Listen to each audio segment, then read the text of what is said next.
Assalamualaikum warahmatullahi wabarakatuh. Oke, video kali ini kita akan belajar bersama tentang metode Simplek. Itu metode Simplek langsung saja ya, agar tidak terlalu lama. Ini bila suatu permasalahan LP, ini adalah program ya hanya mengandung dua kegiatan atau variabel-variabel keputusan saja, maka dapat diselesaikan dengan metode grafik. Juga bisa, cuman agak lebih susah. Atau juga bisa kalian dengan metode aljabar. Nah, bisa kalian lihat di video saya satunya tentang metode aljabar. Untuk kali ini kita akan fokus ke metode simpleknya. Nah, tapi jika mendapatkan lebih dari dua kegiatan, metode grafik tidak dapat digunakan. Bukan tidak dapat digunakan, lebih susah. 3 bisa masih, 4 sudah tidak bisa, sudah ya, 4, 5 ke atas sudah tidak bisa. Maka diperlukan metode Simplek gitu. Nah, salah satu teknik menentukan solusi optimal yang digunakan dalam LP adalah metode Simplek. Nah, penentuan solusi optimal dilakukan dengan memeriksa titik ekstrim satu persatu dengan cara perhitungan interaktif. Apa itu? Nanti akan dijelaskan ya pertahapannya. Nah, penentuan solusi optimal ini menggunakan metode Simplek didasarkan pada teknik eliminasi Gauss-Jordan. Masih ingat ya tentang teknik eliminasi Gauss-Jordan? Jika tidak, bisa kalian buka materi SMA, itu ada tentang eliminasi Gauss-Jordan. Oke, jadi jika kalian belum paham Gauss-Jordan, coba dipelajari dulu tentang eliminasi Gauss-Jordan. Jadi sekarang kita anggap kalian tahu ya Gauss-Jordan. Kita lanjut. Langkah-langkah dalam metode Simplek. Yang pertama, mengubah fungsi tujuan dan batasan-batasan. Yang kedua, menyusun persamaan-persamaan di dalam tabel. Yang ketiga, memilih kolom kunci. Yang keempat, memilih baris kunci. Yang kelima, mengubah nilai-nilai baris kunci. Yang keenam, mengubah nilai-nilai selain pada baris kunci. Yang ketujuh, melanjutkan perbaikan. Diulang terus ya ini ya. Nah, ini contoh, langsung kita contoh ya sekalian penerapannya. Jadi ini ada nilai maksimum untuk metode Simplek Z sama dengan 3x1 dan ditambah 5x2. Untuk batasan constraint-nya ini, yang pertama 2x1 kurang dari atau sama dengan 8, yang kedua 3x2 kurang dari atau sama dengan 15, yang ketiga 6x1 ditambah 5x2 kurang dari atau sama dengan 30. Nah, kita mengubah fungsi tujuan dan batasan-batasannya. Yang pertama, Z ini yang sebagai fungsi tujuan juga menjadi seperti ini. Bisa ya. Yang berikutnya, fungsi batasan diubah dengan menambahkan select variabel. Ini karena ini 2x1 ditambah x3. Karena di sini ada 3 persamaan. Ya, ada 3 persamaan ya. Berarti ini yang pertama ditambah x3, yang kedua tambah x4, yang ketiga ditambah x5. Caranya hampir sama dengan metode aljabar ya. Ini ada 5. Ini keterangannya select variabel atau menambahkan ya. Tingkat pengangguran atau kapasitas yang merupakan batasan atau variabel tambahan lah gampangannya. Oke, yang berikutnya, fungsi tujuan dan batasannya menjadi seperti berikut.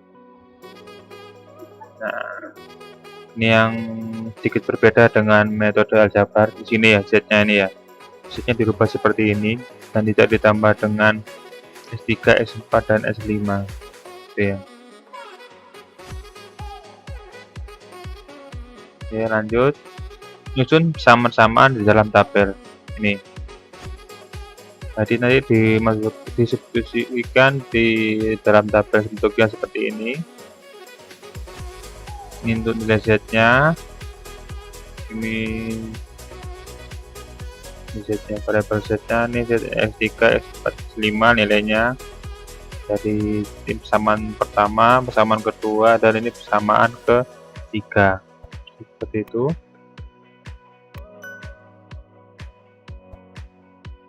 Nah, sebelum kita substitusikan persamaan ke tabel, ini ada beberapa istilah. Yang pertama adalah NK, nilai kanan persamaan, yaitu nilai di belakang tanda sama dengan ini. Batasan 1 sebesar 8, batasan 2 sebesar 15, dan batasan 3 sebesar 30. Dapat dari mana? Dapat dari sini ya. Ini batasannya 8, 15, dan 30. Ini disebut dengan NK. Ini NK. Batasan 1, 2, dan 3. Itu. Yang berikutnya, variabel dasar adalah variabel yang nilainya sama dengan nilai kanan dari persamaan. Nah, pada persamaan ini 2x1 plus x3 sama dengan 8. Kalau belum ada kegiatan apa-apa, berarti nilai x1 sama dengan 0. Dan semua kapasitas masih menganggur atau tidak ada ya. Maka pengangguran ada 8 satuan untuk nilai x3.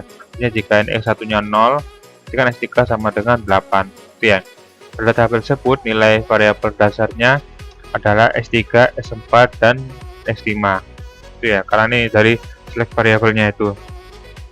Pada persetujuan, pada tabel permulaan ini harus 0 dan nilai batasan bertanda positif. Itu ya. Jadi pada dasar ini dari variabel variabel atau select variabel itu ya. Dan di sini ada x3, x4, dan 5 ya tambahannya. Lalu ini dari persamaan tadi ya, diubah menjadi tabel. Ini untuk persamaan pertama, tadi kan 2x1, x2 nya tadi koefisiennya 0 ya, itu lalu ditambah dengan x3 yang nilainya koefisien 1, x4 dan x5 untuk persamaan pertama kan tidak ada, NK nya 8. Berikutnya persamaan yang kedua, dia tidak ada x1, ada 3x2 dan ditambah dengan x4 tadi kan. Persamaan yang ketiga tadi 6x1, 5x2 dan ditambah nih x5 yang koefisiennya sama dengan 1. Nah, ini metode simplex untuk yang tahap pertama.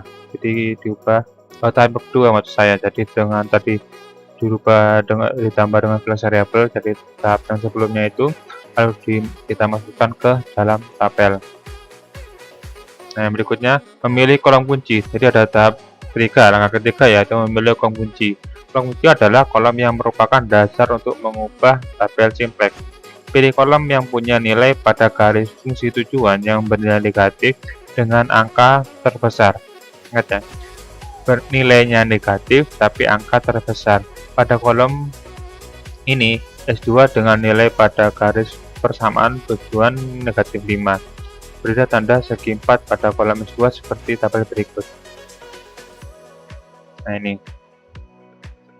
tadi kan bentuknya Z dikurangi 3x1 dikurangi 5x2 itu kan sama dengan 0, angkanya 0. Ini ada kolom baru yaitu keterangan indeks. Tadi kan awalnya seperti ini, ditambah kolom baru yaitu keterangan indeks. Nah, di sini kita menentukan dari fungsi tujuan, berarti yang ini ya, atas sendiri ini ya. Ini. Nah, ini adalah kolom kunci, kolom yang merupakan dasar mengubah tabel simplex. Inilah kolom yang merupakan nilai pada garis fungsi tujuan yang bernilai negatif dengan angka terbesar. Nah, ini nilainya negatif ada 2, yaitu untuk koefisien x1 dan koefisien x2 yang bernilai negatif. Tapi untuk angka yang terbesar yaitu 5. Sini ya. Nih, 3 sama 5 kan lebih besar dari 5. Ya. Jadi lihat ini bukan bilangannya ya. Kalau misalkan kita lihat bilangan negatif 3 dan negatif 5 pasti lebih besar negatif 3. Tapi di sini yang kita lihat adalah angkanya. Angka 3 dan 5 pasti lebih besar angka 5. Tuh. Yang kita tandai berarti kolomnya ini ya. Kolom ini. Nah, langkah berikutnya bagaimana? Nih. Jika sudah tabel tidak memiliki nilai negatif pada baris kunci tujuan, berarti tabel tidak bisa dioptimalkan lagi atau sudah optimal. Itu.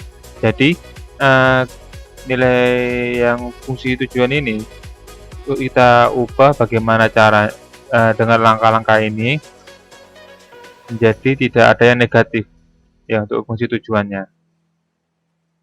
Nah, ini langkah keempat. Dari memilih baris kunci itu, ini baris kunci adalah baris yang merupakan dasar untuk mengubah tampil simplex dengan cara mencari indeks tiap-tiap baris dengan membagi nilai-nilai pada kolom NK dengan nilai yang sebaris pada kolom kunci. Tuh. Indeks atau nilai kolom NK dibagi dengan nilai kolom kunci. Jadi NK dibagi dengan nilai kolom kunci. Pada baris batasan pertama, besarnya indeksnya 8 dan dibagi dengan 0, maka tak terdefinisi.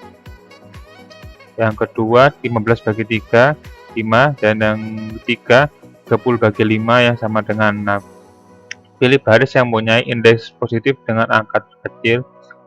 Dalam hal ini, batasan kedua terpilih sebagai baris kunci. Beri tanda segi 4 pada baris kecil kunci. Nilai yang masuk dalam kolom kunci juga masuk dalam baris kunci. Sebut angka kunci.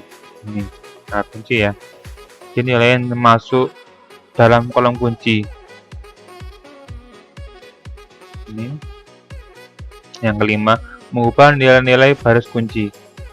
Nah, nilai baris kunci diubah dengan cara membagi dengan angka-angka kunci sebagai tabel berikut bagian bawah. Nah, lagi aja. 0 bagi 3 berarti 0, 3 bagi 3 1, 0 bagi 3 0, dan seterusnya sampai ini 15 bagi 3 5. Gantilah variabel dasar pada baris itu dengan variabel yang terdapat di bagian atas kolom X2. Ini langkah 4 dan 5. Tadi kan kita memilih 5 ya. Lalu ini sebagai kolomnya ini. Nah, dari sini NK-nya dibagi dengan ini ya, nilai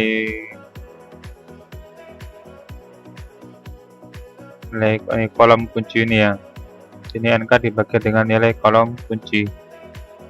Berarti jadi NK-nya 8 bagi 0, lalu 15 bagi 3, 30 bagi 5. Ini 5, ini 6, 8 bagi 0 tidak terdefinisi. Lalu, baris kunci adalah baris yang merupakan dasar untuk mengubah tabel simplex dengan cara mencari indeks tiap-tiap baris dengan membagi nilai kolom NK dengan yang sebaris pada kolom kunci. Pilih baris yang mempunyai indeks positif dengan angka terkecil.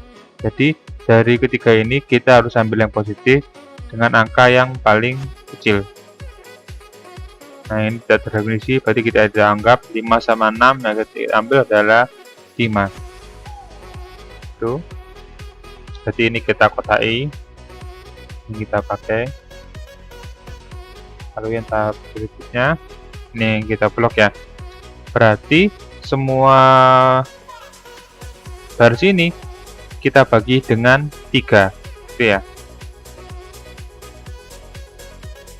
Sampai sini paham ya?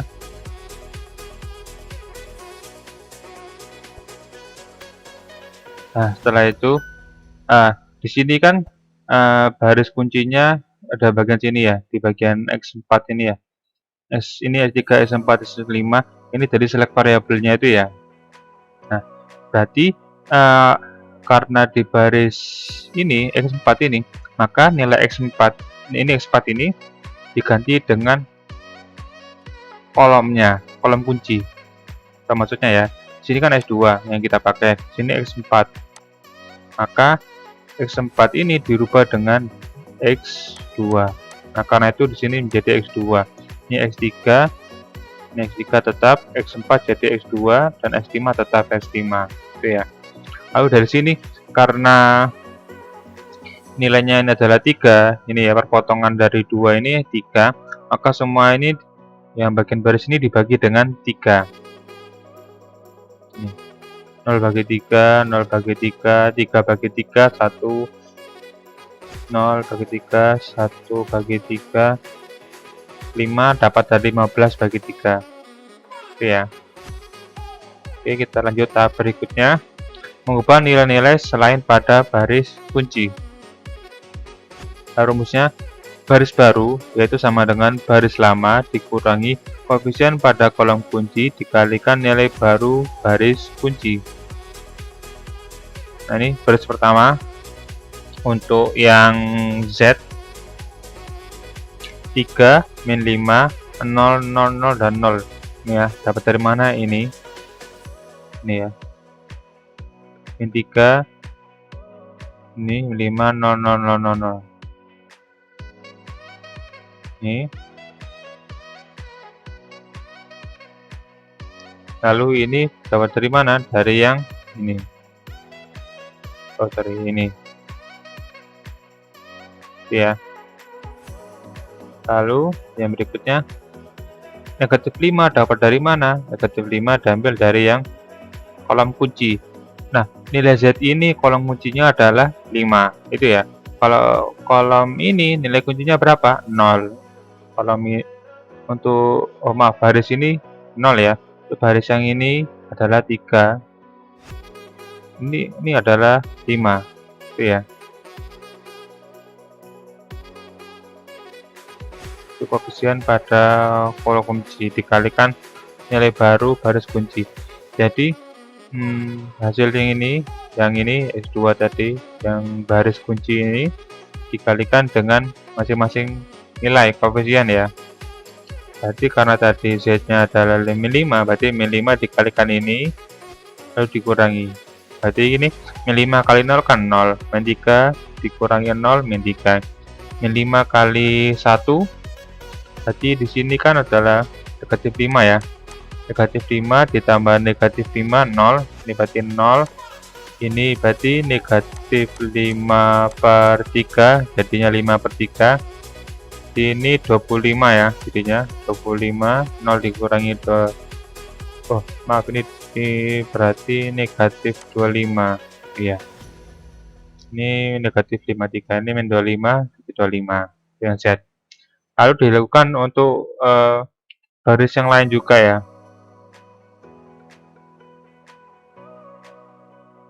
Baris kedua juga, baris untuk batasan pertama, baris keempat juga. Baris ketiga kenapa enggak? Karena dia sudah menjadi baris kunci. Dan ini dapatkan hasilnya, ya. Ini yang awal, ini yang baru, gitu. Ya. Ini saya ulangi lagi. Jadi tadi kita mencari dari Z ini yang nilai negatif yang angka terbesar ini. Lalu dari sini jadi kolom kunci, dari kolom kunci tadi NK-nya dibagi dengan koefisien dari kolom kunci ini ya. Berarti ini 8 dibagi 0, dibagi 3, dibagi 5. Gitu kan ya. Ternyata nilai yang terkecil, positif terkecilnya adalah di kolom ini. Di kolom ini perpotongannya adalah 3. Nah, 3 ini yang kita gunakan sebagai baris kuncinya. Maka semua nilai di sini dibagi dengan 3. Hasilnya ini. Oke ya. Berarti di sini X4 kan perpotongannya S2 dan S4. Berarti S4 ini berubah menjadi X2. Nah, ini sudah dibagi. Nah, langkah yang berikutnya, berarti kita mencari nilai barunya ya, baris barunya. Dengan cara bagaimana? Berarti ini, semua ini, nilai ini dikalikan dengan ini dikurangi yang ini, yang baris kunci ini, baris kunci dikalikan dengan negatif 5. Berarti ini dikurangi min 5 kali baris yang ini. Hasilnya jadi ini. Lalu yang berikutnya ini, yang baris ini, yang kedua berarti ya. Yang kedua dikurangi 0 dikalikan dengan ini, yang menjadi baris kunci. S4 baris keempat juga sama, ini kan 4 ya.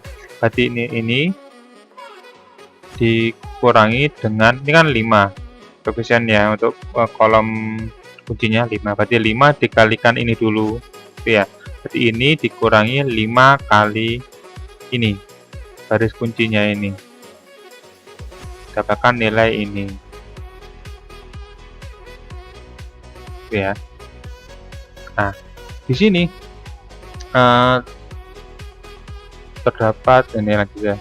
Nah, sini terdapat nilai yang masih negatif untuk fungsi tujuannya ya, yaitu negatif 3. Jadi yang berikutnya ini sebagai kolom kunci, lalu berarti 8 dibagi 2, 5 dibagi 0, dan 5 dibagi 6. Ternyata nilai yang minimum ini, berarti ini menjadi baris kunci. Nah, menjadi baris kunci. Berarti X1 ini berarti X5 nya dirubah menjadi nilai X1. Jadi X1. Lalu karena 6 di sini potongannya, berarti semua dibagi dengan 6. Ini 6 bagi 6, 0 bagi 6, 5 bagi 3 bagi 6, dan 1 bagi 6, dan 5 bagi 6. Angka berikutnya sama, berarti nanti ini semua ini dikurangi dengan min 3 dikali ini, yang menjadi baris kunci. Untuk kolom baris 2 dan 3 juga sama, ini ya.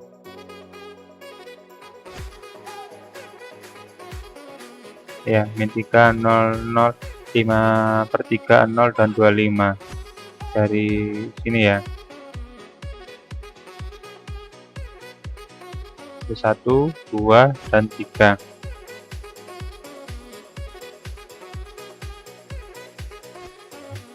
Ini kebetulan yang baris 3 tidak berubah karena nilai pada kolom kuncinya adalah 0, itu ya nilainya.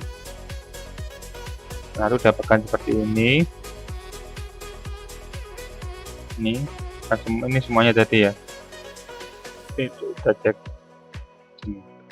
Ini diambil dari sini sampai sini, sampai sini. Ini yang dipakai. Didapatkan nilai ini. Berarti tadi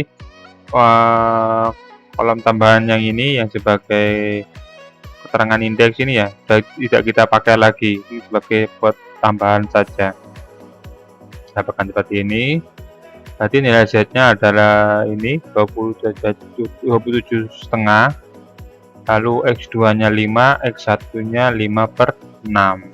Jika tidak ada ya, karena dia jadi sebagai select variabel atau variabel tambahan.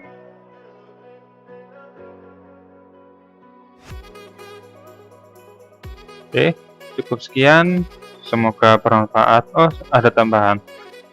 Untuk metode simplex yang ini, jika kalian buka di buku itu,